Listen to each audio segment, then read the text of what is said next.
Hi friends, మరి ఒక వీడియోతో మేము ఎందుకు వచ్చాను. మేము లాస్ట్ వీక్ అయితే పుష్కరిణికి అయితే వెళ్ళామండి. అంటే తిరుమల అయితే వెళ్ళాము.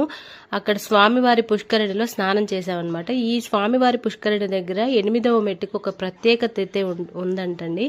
అదేంటంటే అక్కడ శనిదేవుడు ఉంటాడంట. అక్కడ మనం 8వ మెట్టు మీద నిలబడి కొంచెం సేపు ధ్యానం చేసుకున్నా, కొంచెంసేపు మనకు తీరని కోరికలు ఏమైనా ఉన్నా, శని బాధలతో బాధపడుతున్నా, శనిదేవుడు పీడిస్తున్నా, తర్వాత మనం ఆర్థికంగా కానీ ఉద్యోగంలో కానీ ముందుకు పోలేకపోతున్నా అక్కడ 8వ మెట్టు మీద నిలబడి మనం వెంకటేశ్వర స్వామికి, శనీశ్వరుడికి ప్రార్థన అయితే చేసుకుంటే ఖచ్చితంగా మన కోరికలు అయితే తీరుతాయంట.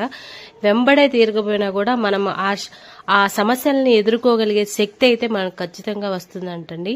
ఒక్కసారి ప్రయత్నం చేయండి. ఈసారి తిరుమలకు వెళ్ళినప్పుడు స్వామి వారి పుష్కరిణిలో స్నానం చేసి 8వ మెట్టు మీద నిలబడి మీరు ప్రార్థించండి. మీకేమైనా అక్కడ తీరని కోరికలు ఉన్నా కూడా కోరుకోండి, స్వామివారిని ఖచ్చితంగా నెరవేరుస్తారు. Bye friends.